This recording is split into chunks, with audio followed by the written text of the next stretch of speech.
Jayorada Madhava Gonja Bihari Gopi Jana Vallabha Girivaradari Yashodanandana Braja Jana Ranjana Yamuna Tira Vanachari Jayorada Madhava Gonja Bihari Jaya Gopi Jana Vallabha Girivaradari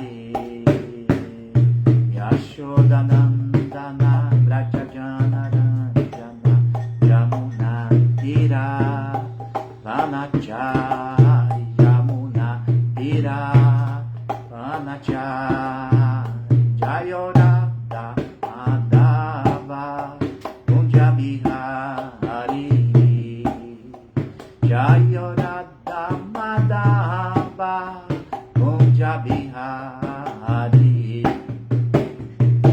Shila Prabhupada Ki Jai, Grantaraj Shrimad Bhagavatam Ki Jai, ISKCON Rio de Janeiro, chegando aqui no Facebook e também no Instagram, para a gente poder fazer a leitura do Shrimad Bhagavatam, quarto canto, capítulo 4, intitulado Sati, abandona o corpo. Eu vou ler o verso de número 20. Om Namo Bhagavate Vasudevaya.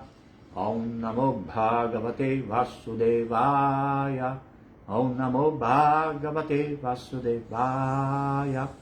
Narayana Namaskritya Naranchayva Narottamam Devim Saraswatim Vyasam Tato Jayan Udiraye. Antes de se recitar este Shrimad Bhagavatam, que é o verdadeiro meio de conquista, deve-se oferecer respeitosas reverências à suprema personalidade de Deus, Narayana, a Narayana Rishi, o ser humano supremo, a mãe Saraswati, deusa da sabedoria. Reverências também a Srila Vyasadeva, o compilador dos Vedas, e a Srila Prabhupada, o propagador de todo esse conhecimento. Vishwaguru Srila Prabhupada Ki Jai. Então vamos lá. Verso 20. Karma pravritam cha nivritam apirtam vede vivichobhaya lingam ashritam virodita yoga padaika kartari dvayam tata brahmani karma narchati. Karma, atividades, pravritam, apegados ao gozo material, cha e nivritam, desapegados materialmente, api, certamente, ritam, verdade, vede, nos Vedas, vivicha, distinguidos, ubhaya lingam, sintomas de ambas, ashritam, orientados, virodi, contraditório, tat, isto, yoga pada eka kartari, ambas atividades numa pessoa, dvayam, duas, tata, assim, brahmani, em alguém que esteja transcendentalmente situado, karma, atividades, narichati, richati, são negligenciadas. Então vamos à tradução e depois o significado dados por sua divina graça, Bhaktivedanta Swami, Srila Prabhupada Ki Jai, Jai Srila Prabhupada. I'm sorry. Tradução. Nos Vedas há orientações para duas espécies de atividades. Atividades para aqueles que estão apegados ao gozo material e atividades para aqueles que são materialmente desapegados. Considerando essas duas espécies de atividades, há duas espécies de pessoas que têm diferentes sintomas. Se alguém deseja ver duas espécies de atividades numa pessoa, isto é contraditório. Mas ambas as espécies de atividades podem ser negligenciadas por alguém que esteja transcendentalmente situado. Jaya. Muito bom. Bem-vindo, Ojasui Dassa e Sérgio Azevedo. Também Mauro da Silva Matos e o Murali Manohara. Reverências, Murali. Hare Krishna, Hare Rama, Srila Prabhupada Ki Jai. Reverências a todos vocês que acompanham aqui. Então vamos lá. Om Gyana Timirandasya Gyananjana Shalakaya Chakshurumiritanjena Tasmai Shri Gurave Namaha. Nasci na mais obscura região da ignorância, mas o meu mestre espiritual está abrindo os meus olhos com o archote do conhecimento. Ofereço-lhe, portanto, as minhas mais humildes e respeitosas reverências. Namam Vishnu Padaya Krishna Prestaya Bhutale Srimate Bhaktivedanta Swami Nityanamine. Jai Sirupa Sisanatana Bhattara Gunata Sidiva Gopal Bhattata Saragunata Sadhu Goswami Prabhuski Jai Panchakal Patarubhyas Chakripa Sindubhya Vacha Patitanam Pavanebhyo Vaishnavebhyo Namo Namaha Jaya Sri Krishna Chaitanya Prabhu Nityananda Shri Advaita Gadadhara Shivasari Guru Bhaktavrinda Hare Krishna Krishna Krishna Hare Hare Hare Rama Rama Rama Hare Hare. Então verso 20 do capítulo 4 desse quarto canto, Karma Pravritana. Eita, peraí. Karma Pravritancha Nivritanapiritam Vede Vivichobaya Lingam Ashritam Virodita Yoga Padaika Kartari Dvayantata Brahmani Karma Narchati. Nos Vedas há orientações para duas espécies de atividades. Atividades para aqueles que estão apegados ao gozo material e atividades para aqueles que são materialmente desapegados. Considerando essas duas espécies de atividades, há duas espécies de pessoas que têm diferentes sintomas. Se alguém deseja ver duas espécies de atividades numa pessoa, isto é contraditório, mas ambas as espécies de atividades podem ser negligenciadas por alguém que esteja transcendentalmente situado. Então, gente, estamos falando aqui sobre os caminhos de Pravriti Marga e Nivriti Marga, que são os caminhos que os Vedas disponibilizam para dois diferentes tipos de pessoas. Uma, aquele tipo de pessoa ainda com muitos apegos materiais, está muito inebriada ainda nesse mundo. E outra, que já teve assim um despertar e começa a entender que as coisas desse mundo não funcionam muito bem, que existe uma outra realidade e a pessoa então ela trilha um caminho de desapego na sua relação com esse mundo material. Esse é o caminho de Nivriti Marga. Ela vai se desapegando cada vez mais. Então os Vedas, eles oferecem esses dois caminhos, tá? Dois tipos de caminhos que atendem dois tipos diferentes de pessoa. E aqui esse shloka está falando sobre um outro tipo de pessoa, né?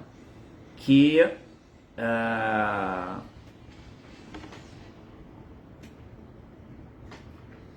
é aquela que não precisa de nenhum caminho nem de outro, ela está noutra plataforma. E é isso que a gente vai ler agora no significado de Śrīla Prabhupada. As atividades védicas são projetadas de modo tal que a alma condicionada que venha vindo gozar do mundo material possa fazê-lo sob orientação, de modo que, enfim, se desapegue desse gozo material e seja elegível para entrar na posição transcendental.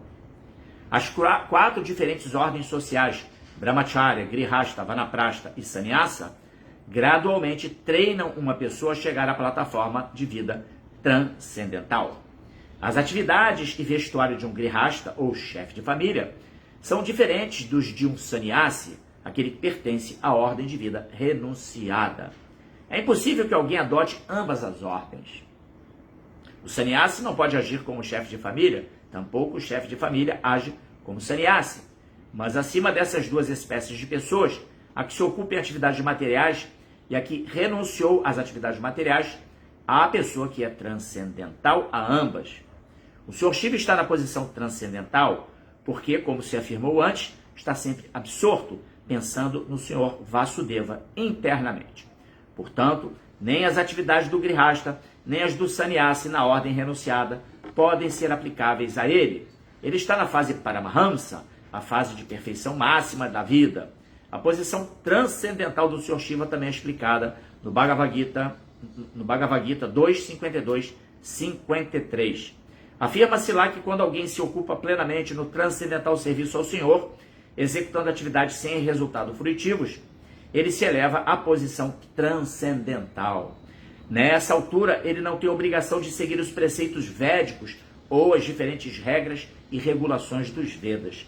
Quem está acima das orientações dos preceitos ritualísticos védicos em troca da obtenção de diferentes coisas atrativas, está plenamente absorto em pensamento transcendental, o que significa pensar na suprema personalidade de Deus em serviço devocional, está na posição chamada Buddhi Yoga ou Samadhi, êxtase.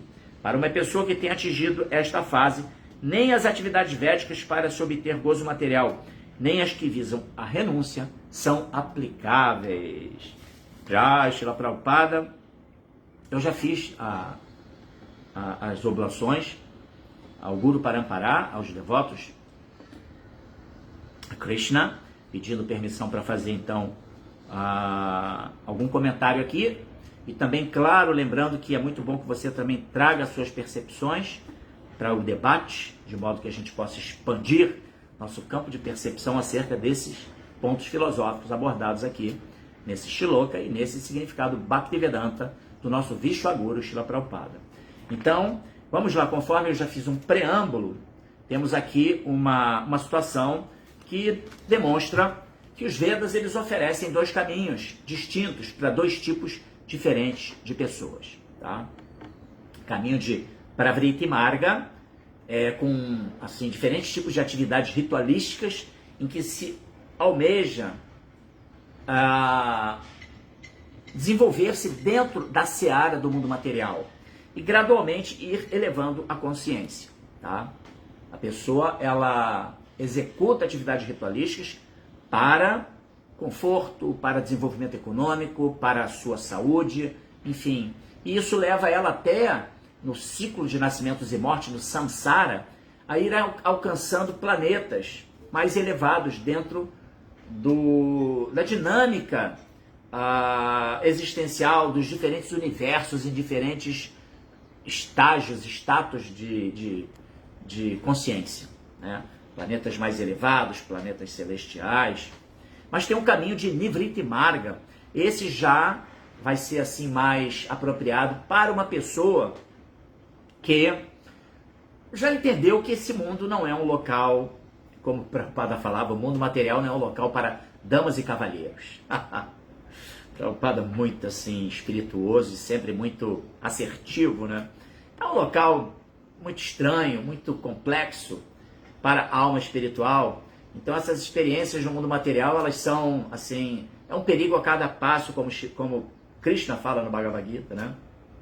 Agora, o que faz com que uma pessoa ela tenha atração a essa existência material e queira assim, desenvolvimento econômico, ela almeje, claro, é interessante a pessoa conseguir, tá? Desenvolvimento econômico, obviamente, entendeu? Para que ela possa ter uma vida digna.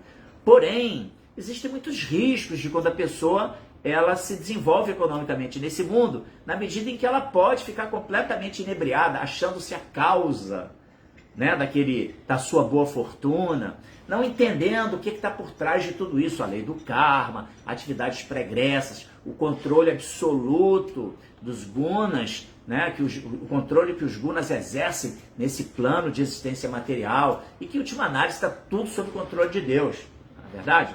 Então a pessoa ela pode ficar inebriada com isso, achando-se a causa, achando-se superior aos outros. Então um grande risco, qualquer tipo de benesse do mundo material, ela se constitui num risco para a alma condicionada. Tá? Então, mas voltando ao ponto, o que faz com que existam pessoas que estejam ainda materialmente apegadas e outras que já estejam se desapegando do plano de existência material? A diferença é que existe uma dinâmica, tá, chamada Chaturpurushartas. O que são os Chaturpurushartas? São 4, né? Chatur, 4, Purushartas, estágios. Pode ser assim ser traduzido, tá? E que são Dharma, Artha, Kama e Moksha. Toda alma condicionada que está nesse mundo material, ela tem uma natural tendência, tá? Ou não, né? De primeira coisa, cumprimento do Dharma.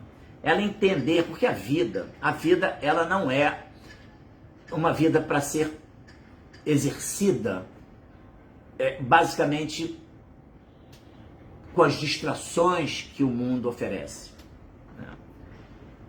A vida humana, né? Aí me refiro aqui à vida humana. A vida humana é muito especial, rara até.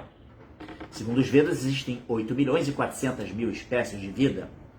E dessas 8.400.000, 400.000 são espécies, digamos, humanas. Tá?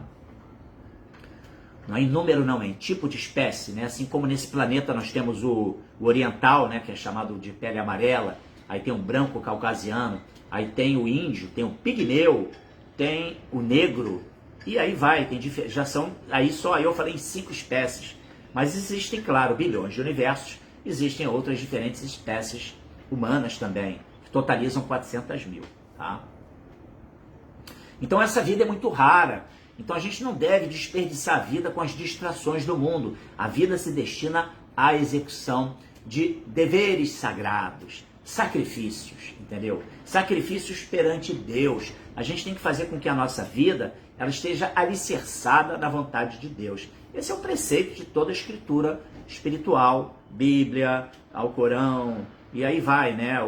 A Torá, enfim, né? Bhagavad Gita, né? Todas as escrituras, elas têm como, assim, objetivo central fazer com que a gente ingresse em atividades de sacrifício para que a gente torne a nossa vida uma vida satisfatória, não meramente dentro do ponto de vista material, mas sobretudo na jornada espiritual para o cumprimento do verdadeiro propósito da vida humana. Tá? Então, Dharma é um pilar fundamental, todos têm que se inserir dentro do conceito do Dharma, tá? Cumprimento do dever.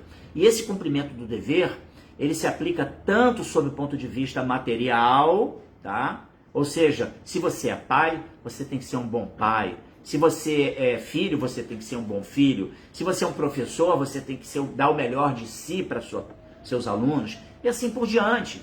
Mas também sob o ponto de vista da espiritualidade, de cumprimento dos objetivos, digamos assim, das disciplinas que vão permear a vida de um transcendentalista, de um espiritualista. Entendeu? Necessários, né? A espiritualidade necessita a prática de disciplinas, né? Ninguém pode achar que eu sou uma pessoa espiritual e tal, mas não adota nenhum tipo de prática espiritual. Não faz sentido, entendeu? Então, Dharma, depois de Dharma vem o que? Artha. Naturalmente, uma pessoa que se situa no Dharma, tanto sob o ponto de vista material, cumprindo seus deveres mundanos, quanto também cumprindo seus deveres espirituais, é natural que ela vá ter um desenvolvimento econômico. Artha. Esse é o segundo dos 4, né? Chatur Purusharthas, esse é o segundo. Dharma, Artha. Desenvolvimento econômico, entendeu? É muito natural a pessoa que avança espiritualmente, ela tenha também ela encontre soluções para a sua vida material, entendeu? Então é o desenvolvimento econômico. Como consequência desse desenvolvimento econômico, kama, gratificação dos sentidos, tá? Todos ficam com mais acesso a se gratificarem nesse mundo, entendeu? Só que uma pessoa que já teve um desenvolvimento espiritual, ela entende que ela deve procurar o quê? Discriminar o que ela pode desfrutar e o que ela não pode. E como ela pode e como ela não pode. Então isso é outro ponto muito importante. E depois de kama, gratificação dos sentidos, a pessoa que já se enfastiou desse mundo material, já está assim empapuçada dos prazeres do mundo material. Os prazeres do mundo material já não fazem muito mais sentido para ela. Ela não vê mais tanto benefício. Então ela entra no caminho de moksha, que é de liberação, tá? E é essa pessoa que já entrou em moksha, já despertou para moksha, que vai seguir o caminho de Nivriti Marga, entendeu? Ela já vai executar atividades em que cada vez mais ela se desapega desse mundo, contrariamente aos apegados materialmente, que adotam o caminho de Pravriti Marga. Porque o caminho de Pravriti Marga, embora seja um caminho que está pautado também no desenvolvimento espiritual, mas isso se dá através de desenvolvimento econômico, de, enfim, benesses materiais. A pessoa ela vai se satisfazendo com o que esse mundo tem a oferecer de vantajoso, materialmente falando, entendeu? Então é aí que está essa situação. E Srila Prabhupada, no seu significado, ele ele exemplifica dois tipos de pessoas dentro do Varnashram Dharma, dos ashramas do Varnashrama, tá? Que são Brahmachari, Grihasta, Vanaprastha e Sannyasi.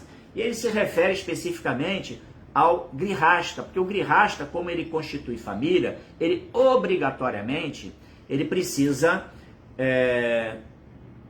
gerar recursos materiais para atendimento da sua família, do seu núcleo familiar. Em contrapartida, já o sannyasi é aquele ashrama em que a pessoa ela não tem mais vínculos sociais, familiares, ela se desvincula, teoricamente, né? Esse é o objetivo do sannyasi ashrama. Rasgar CPF, rasgar identidade e viver unicamente para serviço devocional a Krishna, para a pregação. Em tese, esse é o sannyasi raiz. Obviamente, estamos em Kali Yuga, então o ashram de sannyasi, ele tem ali um ajuste que é feito, tá bom? Nem todos estão exatamente nesse estado de consciência de renúncia total, tá? Então, Prabhupada exemplifica o Grihasta, que precisa gerar recursos, e o sannyasi, que não deve se enveredar em desenvolvimento econômico, em busca por desenvolvimento econômico. O caminho dele é de renúncia. Então, Pravriti Marga seria apropriado para o Grihasta e Nivriti Marga para o sannyasi, digamos assim, entendeu? É isso aqui que está se falando nisso. Mas, nesse significado, e nesse shloka, está se falando de um terceiro tipo de pessoa.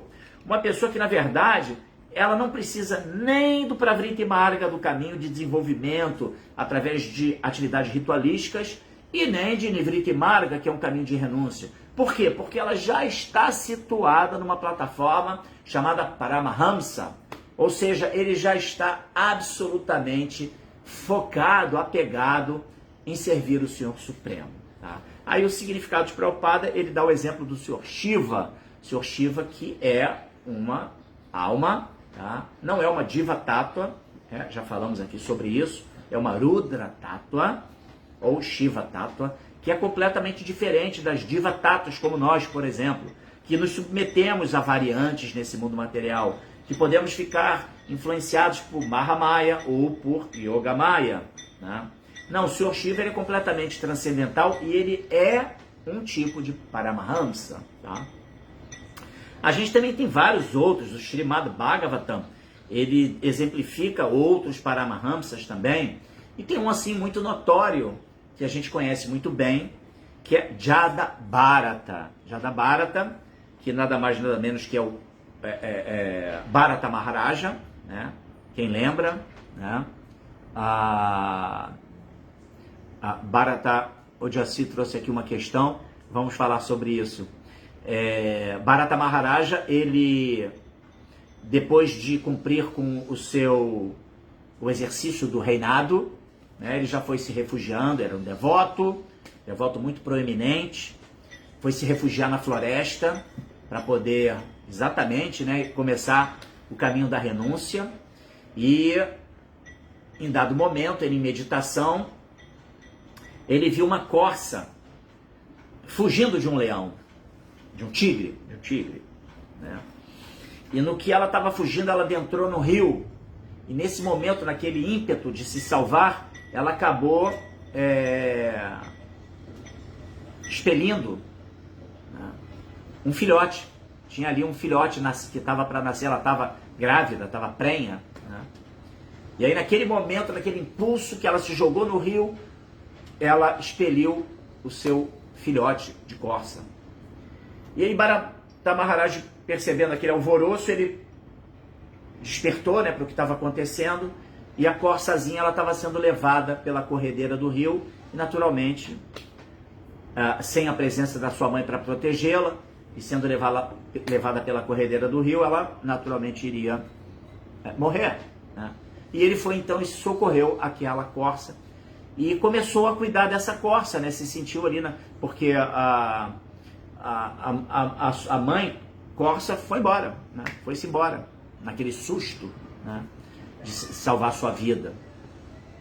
E Bharata Maharaj então começou a cuidar daquela corça pequena, né, daquele bebê corça, filhote de corça, melhor dizendo, e acabou que foi negligenciando as suas práticas espirituais. Tá?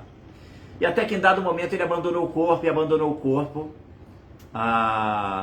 completamente furcado em como aquele filhote iria sobreviver ante a sua ausência. Né? E aí o que acontece? Ele nasce como uma corça. Né? Porém, devido a uma misericórdia divina, ele preserva a sua consciência espiritual.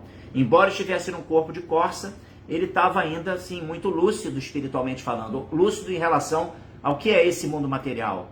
Então ele peregrinava por locais sagrados e tal, porém estava num corpo de corça. Né?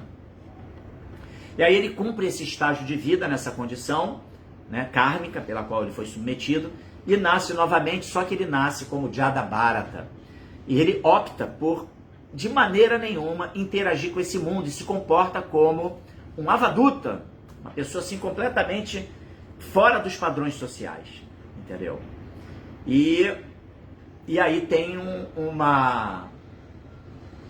passatempo muito interessante em que ele é visto pela sociedade em geral, pelas comunidades por onde ele passa, como um louco, entendeu? Devido ao seu padrão social completamente antagônico aos padrões normais, né?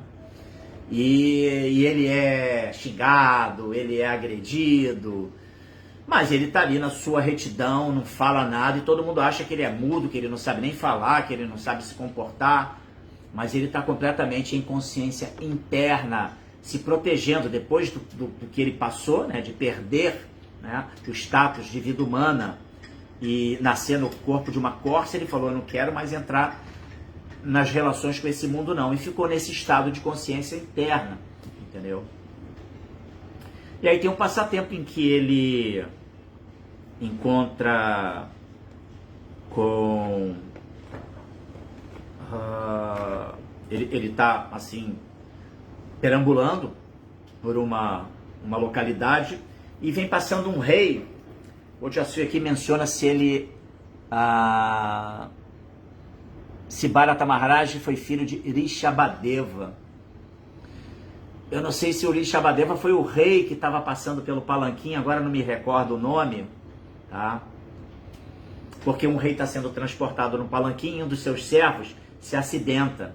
Então o palanquim precisa de alguém para suprir a ausência daquele servo, e aí eles veem Rishabhadeva naquele momento, aliás, Jadabharata naquele momento, e o colocam para fazer ali o serviço do servo, carregando uma das pontas do palanquim. Né? Só que Jadabharata, ele vai caminhando e ele vê caminhos de formigas, né, que estão ali no solo, e ele vai pulando esses caminhos de formiga para não pisar nas formigas e matá-las, reconhecendo ali que são entidades vivas, são divas, atmas também, e que, portanto, partes integrantes de Krishna. E ele, com essa consciência elevada, embora externamente um louco, mas internamente um grande devoto, o rei percebe aquele balanço. O que é que está acontecendo? E aí os outros servos imediatamente apontam para ele. E o rei então vai falar com ele: o que é que está acontecendo? Você não sabe nem carregar um palanquim? E aí ele começa a discorrer sobre a filosofia transcendental para o rei, entendeu? E aí, nesse momento, o rei percebe que está diante de uma pessoa iluminada. Então, ele revela ali, na verdade, sua condição de um Paramahamsa, entendeu? Então, e é disso que se está falando aqui nesse verso. Um Paramahamsa, ele não tem necessidade de seguir nem o caminho de Pravriti Marga, nem de Nivriti Marga, porque ele já está situado transcendentalmente, e ele manifesta somente a sua consciência interna. Embora ele possa ser visto como um louco pelas pessoas em geral desse mundo, na verdade, os loucos são aqueles que estão vivendo a realidade desse mundo como se aqui fosse realmente a verdadeira realidade, quando não é. Tudo aqui é transitório, é temporário, e temos padrões sociais, temos assim condutas, dinâmicas de vida que são completamente distantes da realidade da alma espiritual pura, entendeu? Então, uma pessoa transcendentalmente situada, ele olha para as pessoas desse mundo que executam suas atividades ali, dentro de um padrão, dentro de uma dinâmica aparentemente muito certa, de acordo com os padrões desse mundo, mas na verdade todo mundo está maluco, porque esse mundo é um mundo de distrações, entendeu? Então as pessoas que vivem assim, elas são verdadeiras loucas, né? Então adotar o caminho da espiritualidade é adotar o caminho da sanidade, onde a gente vai recobrar nossa consciência espiritual e que pode chegar a um ponto de se manifestar de forma tão interna que, assim, aos olhos da sociedade, nós somos pessoas loucas, entendeu? Mas a pessoa manifesta, na verdade, uma consciência interna muito grande e sua vida está totalmente pautada em dar prazer a Deus. Ok? Shila Prabhupada Ki Jai. Vamos aqui nos comentários que nós temos. Bom dia a todos mais uma vez. Hare Krishna, Hare Rama. Aqui o Mandana Mohana, Luiz Rocha Goulart. Bem-vindos. Minhas reverências também, Madana Mohana. Então, o Odiassi, ele comenta, né? Um Diksha Guru deve ser um sannyasi, mas nem todo sannyasi pode ser um Diksha Guru. O Diksha Guru, sim, ele pode ser até um Grihasta, um Vanaprastha, até um Brahmachari, tá? Nós tivemos já na ISKCON, inclusive, um Brahmachari que era Guru. Esqueci o nome dele, começa com P. Não me recordo agora. E agora sim, nem sempre um sannyasi, aquele que adotou uma ordem renunciada, ele vai ser necessariamente um mestre espiritual, um Diksha Guru, né? Naturalmente ele vai ser um Shiksha Guru, tá? Na medida em que sua vida é uma vida de renúncia, de cultivo de conhecimento e que está dentro do conceito do Acharya, né? Ele deve ser um Acharya, né? Deve ensinar através do próprio exemplo. Mas não necessariamente o sannyasi vai ser guru, tá? E ele também comenta que Bharata Maharaj foi filho de Rishabhadeva, é isso? Então, eu não me recordo agora, tá? Ou se foi Rishabhadeva, o rei que estava sendo carregado no palanquim. Não tenho essa lembrança agora, tá bom? Aqui o nosso querido Murali Manohara, mesmo como Corsa, ele sentava ao lado das palestras. Pode-se dizer, ouvindo as palestras. Exatamente. Bharata Maharaj, na medida em que ele perdeu o status de vida humana, nasceu como uma Corsa, né? Em razão de ter negligenciado seus deveres espirituais, mas por bênção ele manteve a sua consciência. E aí mesmo no corpo de Corsa, ele aproveitava para estar junto com os renunciados, os transcendentalistas, os vedantistas, grandes devotos, e buscava os locais de peregrinação, e inclusive parava ali para ouvir as palestras e tudo mais. Ou seja, cultivava a vida espiritual mesmo estando num corpo inferior, né? Assim, num corpo de um animal, tá? Então é isso.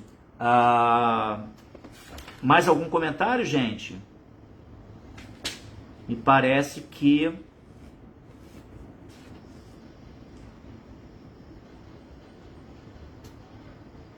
eu acho que basicamente é isso, né? Quando alguém se ocupa plenamente no transcendental serviço ao Senhor, executando atividades sem resultados fruitivos, ela se eleva à posição transcendental. Manchayovya Bicharena Bhakti Yogena Sevate Sagurança Matityatam Brahma Bhuyaya Kalpate. Esse é o verso do Bhagavad Gita, que ele vai falar que aquele que segue o caminho, essa jornada espiritual de Bhakti Yogena Sevate, em amor estático, né, servindo o Senhor Supremo, se conectando com o Senhor Supremo, Yogena Sevate, atitude de serviço, Bhakti, serviço amoroso, né? Sagurança Matityaitam, ele transcende de imediato a influência dos três modos da natureza material.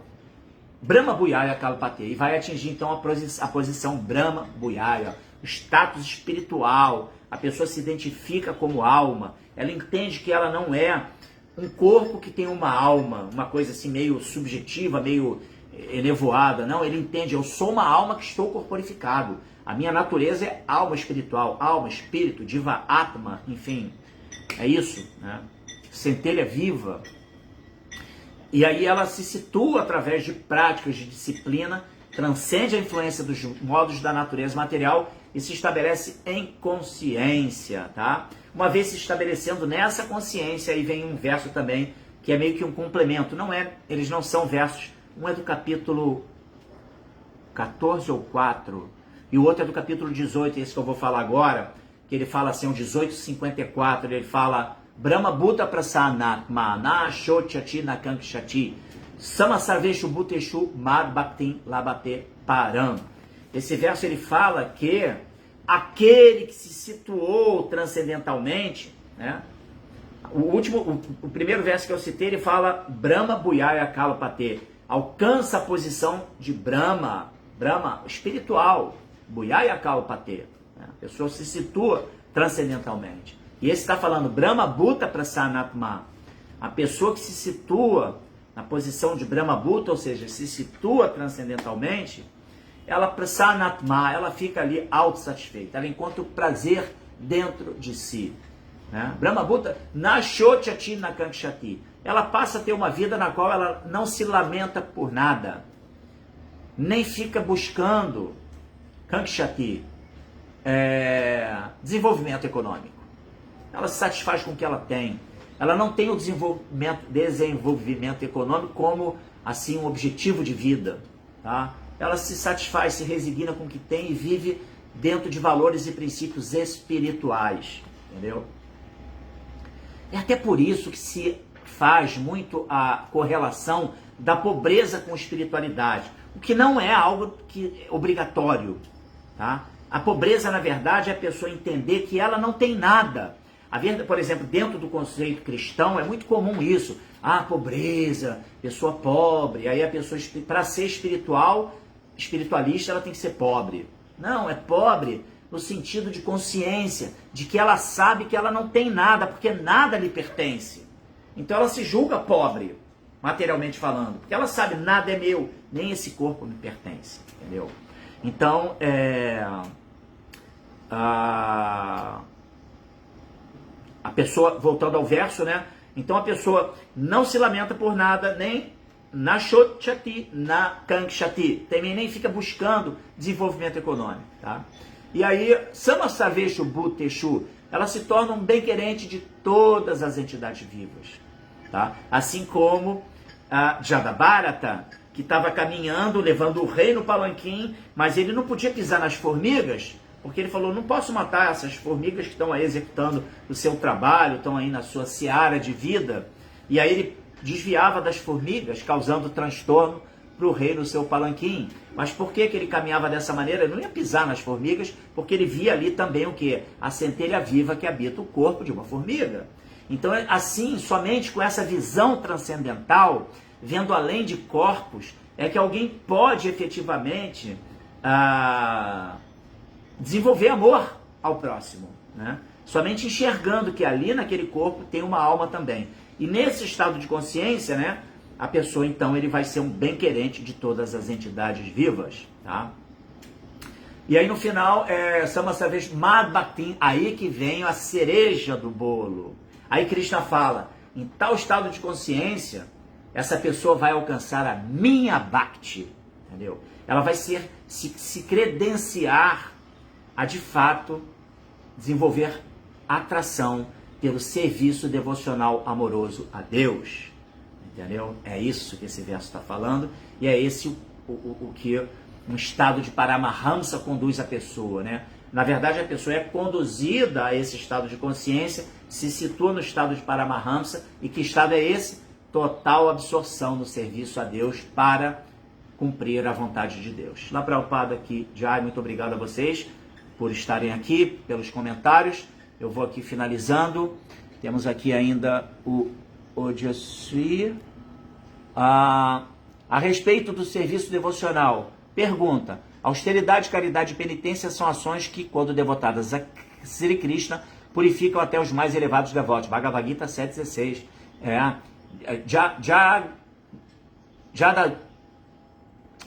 Jagya dana tapakarma natyajan karyam evata. Jagyan danan tapaschava pavanani manishinam. É esse verso mesmo que fala isso, né? Que a prática de austeridade, caridade e penitência São ações devotadas a Krishna que purificam até os devotos mais elevados. Isso significa que mesmo nesse mundo material, sendo altruístas, devemos agir em consciência de Krishna. Do contrário, esse altruísmo poderá ser gozo indireto dos sentidos. Muito bom ponto. Excelente ponto. Exatamente. A gente tem que desenvolver um altruísmo transcendental, né? Porque o mero altruísmo de querer ajudar as pessoas pode fazer com que a gente fique situado numa plataforma de autossuficiência, a gente achar que nós somos aqueles que detêm a capacidade, somos caridosos, somos melhores do que outros, entendeu? Normalmente uma pessoa altruísta não desenvolve essa contaminação, é um fato. Um altruísta, mas lá no sutil, ele pode, não é algo assim que é grosseiramente manifestado nessa pessoa, mas sutilmente ela se regozija no seu eu, pode se regozijar no seu eu, se achando que, eu estou fazendo bem para as pessoas, eu sou uma pessoa do bem.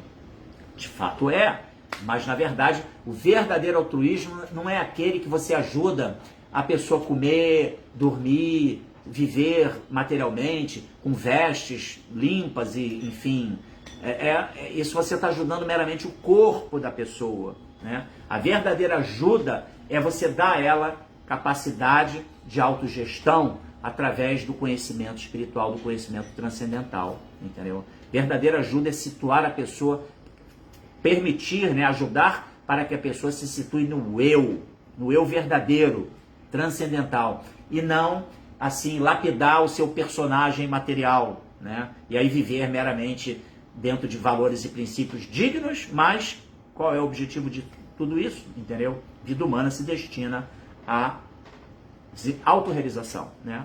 Autoconhecimento, autoaperfeiçoamento para se atingir autorrealização.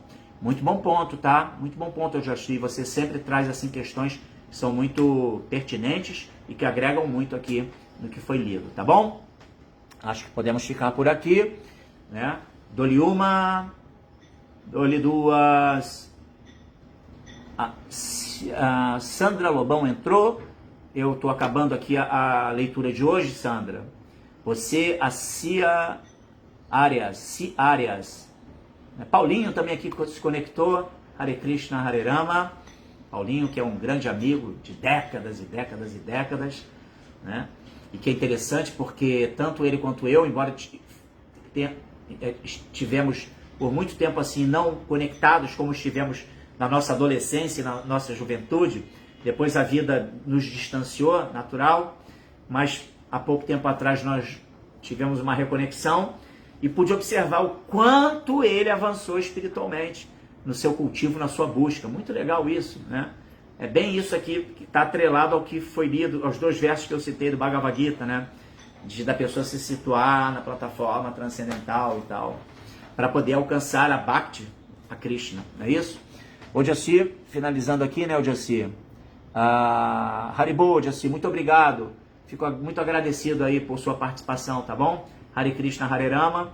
E também o nosso Murari tá se despedindo aqui. Vou ficando por aqui desejando a todos um bom final de semana. Shila Prabhupada, Ki Jai, Goura Premanande, Haribo, Jai.